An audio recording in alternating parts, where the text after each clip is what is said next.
this is Radhika Gaur again here with the session number 9 of your chapter Carbon and its compound. तो अभी हम यहाँ पे अपना सेशन नंबर 9 डिस्कस करने वाले हैं और चैप्टर नंबर सेशन नंबर 9 में हम क्या डिस्कस करने वाले हैं about general study of alkenes. हम एल्केन्स के बारे में ऑलरेडी सेशन नंबर 8 में डिस्कस कर चुके हैं, जहाँ पे हमने एल्केन्स की प्रॉपर्टीज़ के बारे में डिस्कस किया था और सेशन नंबर 7 में हमने जो एल्केन्स की जो जनरल प्रॉपर्टीज़ होती हैं उनके बारे में डिस्कस कर लिया था। बट अब बात ये आती है जो अनसैचुरेटेड हाइड्रोकार्बन्स हैं, दैट इज़ जो एल्कीन्स हैं, फर्स्ट हम उनके बारे में स्टडी कर लें। तो एल्कीन्स की जो नॉर्मल प्रॉपर्टीज़ होती हैं, जनरल प्रॉपर्टीज़ होती हैं, उनके बारे में हम इस सेशन में डिस्कस करेंगे और उसकी जो केमिकल प्रॉपर्टीज़ होती हैं उसके बारे में हम नेक्स्ट सेशन में डिस्कस करेंगे। So let's start. So the first thing is that what is the general study of alkenes. Alkenes are unsaturated hydrocarbons. As I told you कि जो एल्कीन्स होती हैं वो अनसैचुरेटेड हाइड्रोकार्बन्स होती हैं विच contain at least one double bond between two carbon atoms, जिनमें क्या होता है at least one double bond present होता है between two carbon atoms. That is उनमें जो कार्बन एटम्स होते हैं उनके बीच में दो इलेक्ट्रॉन्स के कंट्रीब्यूशन के साथ बॉन्ड का फॉर्मेशन होता है, दैट इज वहाँ पे डबल बॉन्ड का फॉर्मेशन होता है। और क्योंकि वहाँ पे डबल बॉन्ड का फॉर्मेशन होता है, दिस इज द रीजन वो अनसैचुरेटेड हाइड्रोकार्बन्स होते हैं। क्योंकि ये वाली बात जब मैं हाइड्रोकार्बन्स डिस्कस कर रही थी तभी मैंने आपको बताया था कि सैचुरेटेड हाइड्रोकार्बन्स वो हाइड्रोकार्बन्स होते हैं जहाँ पे सिंगल बॉन्ड का फॉर्मेशन होकर कंपाउंड का फॉर्मेशन होता है, बट जहाँ पे डबल बॉन्ड टर्म यूज होता है, जहाँ पे डबल बॉन्ड कार्बन एटम्स के बीच में लगे होते हैं, वहाँ पे जो हाइड्रोकार्बन होता है वो अनसैचुरेटेड हाइड्रोकार्बन्स होता है। तो क्लियर हुआ, alkenes are unsaturated hydrocarbons which contain at least one double bond between the two carbon atoms. Clear, जो एल्कीन्स हुए वो अनसैचुरेटेड हाइड्रोकार्बन्स हुए जिनमें क्या होगा, कार्बन एटम्स के बीच में at least one double bond present होगा। अनदर थिंग इज एग्जांपल्स क्या हुए एल्कीन्स के। फर्स्ट एग्जांपल हो गया इथीन। इथीन मतलब दो कार्बन एटम प्रेजेंट है उसमें, और ईन मतलब वो एल्कीन है। तो एल्कीन है तो एक डबल बॉन्ड उसमें एटलीस्ट प्रेजेंट होगा। तो यहाँ पे आप देख सकते हो कार्बन की वैलेंसी कैसे सेटिस्फाइड हो रही है। यहाँ पे कार्बन के क्या एटॉमिक नंबर कार्बन का क्या होता है 6 होता है, दैट इज इलेक्ट्रॉनिक कॉन्फ़िगरेशन हो गया 2,4। दैट इज उसकी जो वैलेंस शेल है उसमें 4 इलेक्ट्रॉन्स अवेलेबल हैं और हमें क्या चाहिए, उसकी ऑक्टेट कंप्लीट करने को 4 और इलेक्ट्रॉन्स चाहिए। तो 4 और इलेक्ट्रॉन्स हमें कहाँ से मिलेंगे, जब हम 4 बॉन्ड का फॉर्मेशन करेंगे। तो यहाँ पे देखिए आप, एक तो यहाँ पे हाइड्रोजन के साथ मिलके शेयरिंग हो रही है, एक इधर वाले हाइड्रोजन के साथ और 2 इस वाले कार्बन एटम के साथ। तो क्या हुआ, कार्बन ने अपनी टेट्रावैलेंसी को सेटिस्फाई कर लिया। तो जो एल्कीन्स होते हैं उसमें कार्बन की जो टेट्रावैलेंसी होती है वो कैसे सेटिस्फाइड होती है, by the formation of double bond. Same यहाँ पे आप प्रोपीन का भी एग्जाम्पल देख सकते हो, वहाँ पे भी क्या है 3 कार्बन एटम्स प्रेजेंट है, जहाँ पे फर्स्ट वाले कार्बन एटम ने 3 हाइड्रोजन एटम और एक कार्बन एटम के साथ में अपनी टेट्रावैलेंसी को मेंटेन करके रखा है। जो सेकंड कार्बन है उसने क्या किया है, एक हाइड्रोजन एटम और 3 कार्बन एटम्स के साथ अपनी वैलेंसी को सेटिस्फाई किया है। और जो लास्ट जो थर्ड कार्बन एटम है उसने 2 तो कार्बन एटम्स के साथ और 2 हाइड्रोजन के साथ मिलके अपनी टेट्रावैलेंसी को सेटिस्फाई किया हुआ है। तो क्लियर है, जो एल्कीन्स हैं वो अपनी टेट्रावैलेंसी को कैसे सेटिस्फाई करते हैं, by the formation of double bond. Clear. अब बात आती है जो ethene is an unsaturated hydrocarbon. क्यों जो इथीन होता है वो अनसैचुरेटेड हाइड्रोकार्बन होता है। यहाँ पे ना हम इथीन का एग्जाम्पल लेके चलेंगे क्योंकि इथीन जो है वो एल्कीन ग्रुप का सबसे फर्स्ट हाइड्रोकार्बन है। मीथीन का फॉर्मेशन नहीं होता है एल्कीन में। क्यों नहीं होता है, क्योंकि यदि हम मीथीन का फॉर्मेशन करेंगे तो सिर्फ एक कार्बन एटम प्रेजेंट होगा। अब एक कार्बन एटम के बीच में तो डबल बॉन्ड हो नहीं सकता। दिस इज द रीज़न जो हमारी एल्कीन सीरीज होती है उसका जो फर्स्ट मेंबर होता है वो क्या होता है, इथीन होता है। इसीलिए हम जितनी भी केमिकल प्रॉपर्टीज़ होंगी, यूजेस होंगे और जो हमारे बॉन्ड्स फॉर्मेशन होंगे वो इथीन के बेसिस पे यहाँ पे एल्कीन में डिस्कस करने वाले हैं। सो द थिंग इज कि जो इथीन है वो अनसैचुरेटेड हाइड्रोकार्बन क्यों होता है, because in its molecule 2 carbon atoms are bonded by a double bond. क्यों होता है ये, क्योंकि इसके मॉलिक्यूल में क्या होता है, 2 कार्बन एटम्स को डबल बॉन्ड के थ्रू बॉन्ड कर देते हैं हम। दिस इज द रीज़न कि जो इथीन होता है वो अनसैचुरेटेड हाइड्रोकार्बन होता है। क्यों, क्योंकि जो अनसैचुरेटेड हाइड्रोकार्बन्स थे उनकी प्रॉपर्टीज़ क्या थी, उनकी प्रॉपर्टीज़ यही तो थी ना कि जो अनसैचुरेटेड हाइड्रोकार्बन्स होते हैं उनके बीच में डबल बॉन्ड प्रेजेंट होता है। यहाँ पे आप देख सकते हो इथीन मॉलिक्यूल है, 2 कार्बन एटम प्रेजेंट है, इनके बीच में क्या है, एक डबल बॉन्ड प्रेजेंट है। दिस इज द रीजन ये जो होगा वो अनसैचुरेटेड हाइड्रोकार्बन होगा।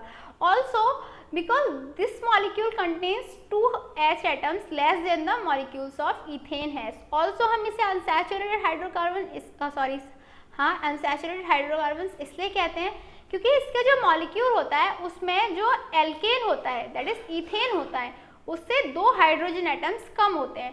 यहाँ पे आप देख सकते हो ईथेन के केस में कार्बन कितने हैं, 2, जबकि हाइड्रोजन 4 प्रेजेंट हैं, जबकि ईथेन में जो सैचुरेटेड हाइड्रोकार्बन था वहाँ पे कार्बन के एटम नंबर तो 2 ही है जैसे हमारे इथेन में है, बट जो हाइड्रोजन है वहाँ पे 2 ज़्यादा है देन इथीन से 2 नंबर ऑफ कार्बन एटम वहाँ पे ज़्यादा है।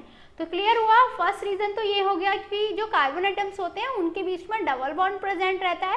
और सेकेंड रीज़न क्या हुआ कि जो इथीन का मॉलिक्यूल होता है उसमें that contains 2 hydrogen atoms less than the molecule of ethane has. Clear.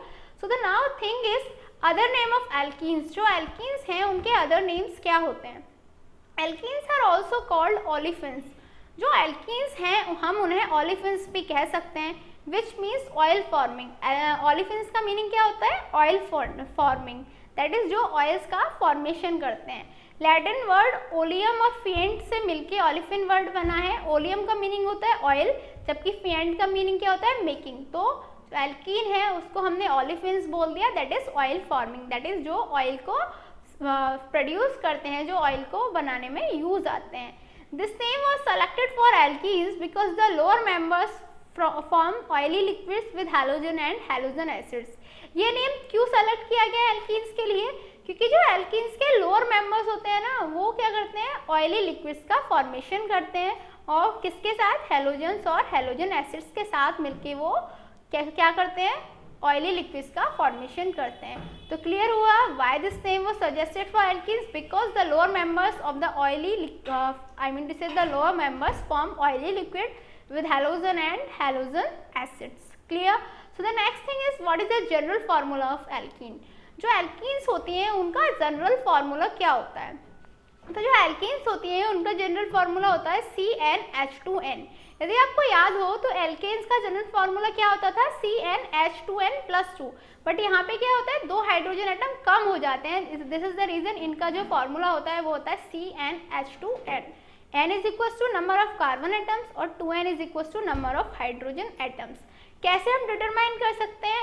Here is determination of molecular formula of an alkane from its general formula। कैसे डिटरमाइन कर सकते हैं? सपोज करो हमने n is equals to 2 लिया, that is carbon is equals to 2 हो गए, तो अब क्या होगा? 2 into n हमारे हाइड्रोजन के नंबर हो जाएंगे, 2 into 2 दैट इज हाइड्रोजन कितने हो गए हमारे? 4। The formula will be ethene. क्यों? क्योंकि C2H4 और C2H4 किसका फॉर्मूला होता है? इथीन का। सेम यहाँ पे ब्यूटीन का देखना है हमें, तो C कितने हो जाएंगे? 4 हो जाएंगे। हाइड्रोजन कितने हो जाएंगे? 2 into n that is 2 into 4, तो ये किसके इक्वल हो जाएंगे? 8 के। तो ब्यूटीन का क्या हो जाएगा फॉर्मूला? C4H8। सेम हम पेंटीन, हेक्सेन, हेप्टीन और आगे भी हम कितने भी एल्केन्स के कितने भी नंबर के एल्कीन हो, दैट इज कितने भी उसमें कार्बन एटम प्रेजेंट हो, उनके बेसिस में हम उसके फॉर्मूले निकाल सकते हैं। दैट इज यदि 20 कार्बन प्रेजेंट हैं तो H कितने हो जाएंगे? 2 into 20 दैट इज 40। तो वो फॉर्मूला क्या हो जाएगा? C20H40। तो क्या है, हम किसी भी एल्कीन का फॉर्मूला निकाल सकते हैं, किस फॉर्मूले से? CnH2n। Clear? So the next thing is जो एल्कीन्स हैं उनका हम नॉमेनक्लेचर कैसे करते हैं? Alkenes are named by following the IUPAC rules. जो एल्कीन्स हैं उनका भी नेम कैसे होता है? IUPAC रूल्स का यूज करके। The name is done by prefix and suffix method. और जो नेमिंग है वो कैसे होती है? प्रीफिक्स और सफिक्स मेथड को यूज करके। यहाँ पे जो प्रीफिक्स होगा वो ऑब्वियसली जो नंबर ऑफ कार्बन एटम्स होंगे उनके लिए यूज होगा, और जो सफिक्स है वो क्या होगा? ईन होगा, क्योंकि ईन कहाँ से आएगा? एल्कीन से। Clear? So the thing is examples क्या होंगे इसके? यहाँ पे आप देखो इथीन है, ठीक है, CH2 double bond CH2। Clear? तो इसका क्या नेम देंगे हम? इसे इथीन। इथीन क्यों रखा हमने इसका नेम? क्योंकि इसमें कितने कार्बन जो कार्बन है उसके कितने नंबर्स प्रेजेंट है? यहाँ पे 2। तो 2 कार्बन एटम प्रेजेंट होते हैं तो हम वर्ड यूज करते हैं ईथ, और क्योंकि ये डबल बॉन्ड प्रेजेंट है इनके बीच में, ये एल्कीन है, इसीलिए हमने क्या यूज किया? सफिक्स ईन। क्लियर? सेम यहाँ पे 3 कार्बन नंबर जो कार्बन है उसके 3 नंबर्स प्रेजेंट हैं, तो ये हो गया प्रोप 3 के लिए प्रोप।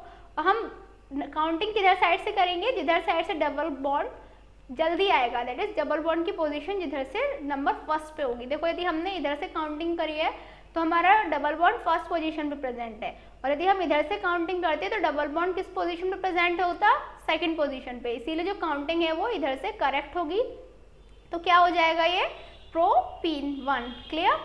तो यहाँ पे 4 कार्बन एटम प्रेजेंट हैं, तो हम क्या वर्ड यूज करेंगे, ब्यूट। और क्योंकि जो नंबरिंग है वो हम किधर साइड से भी कर सकते हैं, क्यों, क्योंकि इधर से जब काउंटिंग करेंगे तब भी जो डबल बॉन्ड है सेकंड प्लेस पे आएगा, और इधर से भी करेंगे तब भी जो डबल बॉन्ड है वो सेकंड पोजीशन पे आएगा, इसलिए हमने इधर से कर ली 1 2 3 4। तो जो डबल बॉन्ड है वो सेकंड कार्बन पे प्रेजेंट है, तो ये हो जाएगा ब्यूट। ब्यूट किस लिए यूज किया हमने, क्योंकि यहाँ पे 4 कार्बन एटम प्रेजेंट है, और इन क्योंकि ये एल्कीन है, और 2 क्यों यूज किया, क्योंकि सेकंड पोजीशन पे कार्बन एटम प्रेजेंट है। तो ये हो गया इसका नॉमेनक्लेचर। ऑल्सो यहाँ पे हमने एक मिथाइल ऐड कर लिया है, that is methyl group added है, तो ये हो गया CH3 C double bond CH2। यहाँ पे जो सेकंड कार्बन है उसके ऊपर क्या है, मिथाइल ग्रुप अटैच्ड है। रिमेंबर, अब जो हम नंबरिंग करेंगे वो उस बेसिस पे करेंगे कि किधर साइड से डबल बॉन्ड पहले आ रहा है हमारा। क्लियर। मिथाइल बॉन्ड को प्रेफरेंस ना देके यहाँ पे पहले किसे देंगे, जो हमारा डबल बॉन्ड है उसे प्रेफरेंस देंगे। तो हमने नंबरिंग करी इधर साइड से हम देखेंगे तो जो डबल बॉन्ड है वो फर्स्ट प्लेस पे आ रहा है, फर्स्ट कार्बन पे आ रहा है, और जो मिथाइल ग्रुप है वो किस पे आ रहा है, सेकंड कार्बन पे आ रहा है। क्लियर।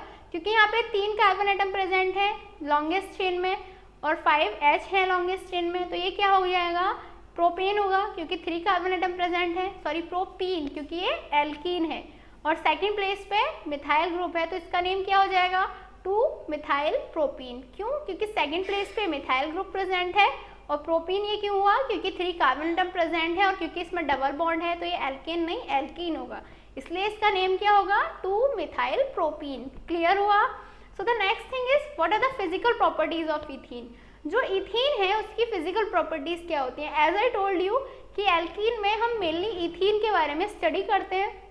तो ethene is a colourless gas with a pleasant order. जो इथीन होती है वो एक कलरलेस होती है जिसका ऑर्डर जो होता है काफ़ी प्लीजेंट होता है। Second, ethene is lighter than air. जो इथीन है वो एयर से भी लाइटर होती है। Ethene is slightly soluble in water but dissolved readily in organic solvents such as ether and alcohol.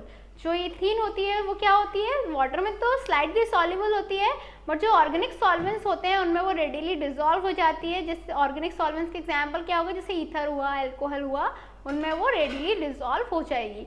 तो क्या हुआ, फर्स्ट तो ethene is a colourless gas with a pleasant order. Second, ethene is lighter than air, and third, ethene is slightly soluble in water but dissolved readily in organic solvents such as ether and alcohol. Clear? So the next thing is what are the uses of ethene? अब जो ethene है उसके uses क्या होंगे? Ethene is used to produce many important polymers like polythene, polyvinyl chlorides. Ethene क्या होती है, काफ़ी सारे पॉलीमर्स के फॉर्मेशन करने के लिए यूज़ होती है। ये वाली चीज़ जब हम नेक्स्ट सेशन में केमिकल प्रॉपर्टीज़ के बारे में डिस्कस करेंगे एल्कीन की, वहाँ पे मैं आपको बताऊंगी कि जो पॉलीमर्स हैं उसका फॉर्मेशन इथीन कैसे करती है। तो फर्स्ट यूज़ क्या होगा कि जो इथीन है वो किस लिए यूज़ होती है, पॉलीथीन, पॉलीविनाइल क्लोराइड जैसे पॉलीमर्स का फॉर्मेशन करने में। Also this polymers are use in manufacture of raincoat, shoe, soles, pipes and poor tiles. और ये जो पॉलीमर्स हैं वो किस लिए यूज़ होते हैं, जो रेनकोट्स हैं उनका फॉर्मेशन करने में, शू सोल्स के फॉर्मेशन में, पाइप्स और फ्लोर टाइल्स के फॉर्मेशन में। तो क्लियर हुआ क्या हुए uses of ethene. Also mixture of ethene with oxygen is use in medicine as a narcotic. यदि हम इथीन को ऑक्सीजन के साथ मिक्स कर दें तो वो एक मेडिसिन की तरह वर्क करती है, एक नार्कोटिक मेडिसिन की तरह वर्क करती है। And also ethene is use to increase the rate of food ripening. जो फ्रूट राइपनिंग होता है उसके रेट को भी इथीन इंक्रीज कर देती है। Clear. So it's a time for challenging question mark. Right the formula for ब्यूट-1-ईन। जो ब्यूट-1-ईन होगा उसका फॉर्मूला क्या होगा, and your times start now. 1 2 3 4 5 times up. So have you answered this in your mind?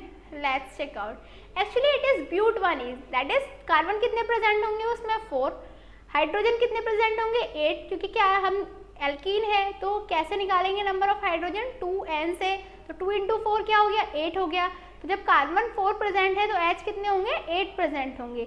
Double bond क्या होगा ब्यूट 1 ईन है, दैट इज फर्स्ट कार्बन पे डबल बॉन्ड प्रेजेंट होगा। तो हम इसको कैसे लिख सकते हैं CH3 single bond CH2 single bond CH double bond CH2, that is यहाँ पे तो आई मीन टू से 4 कार्बन एटम प्रेजेंट है, जो फर्स्ट पोजीशन है वहाँ पे डबल बॉन्ड प्रेजेंट है और साथ में जो हाइड्रोजन है वो 8 प्रेजेंट है। तो क्लियर हुआ, ब्यूट 1 इनका फॉर्मूला क्या हो गया CH3 single bond CH2 single bond CH double bond CH2। Clear. So what did we learn today, आज हमने जो एल्कीन्स थी उनकी जनरल स्टडी करी, दैट इज जो एल्कीन्स हैं वो क्या होते हैं, उन्हें ओलेफिन्स क्यों कहते हैं, जो एल्कीन्स हैं उनका नॉमेनक्लेचर कैसे करते हैं। ऑल्सो हमने इथीन की फिजिकल प्रॉपर्टीज एंड यूजेस के बारे में भी डिस्कस करा। In next session we are gonna talk about chemical properties of alkene. Till then good luck.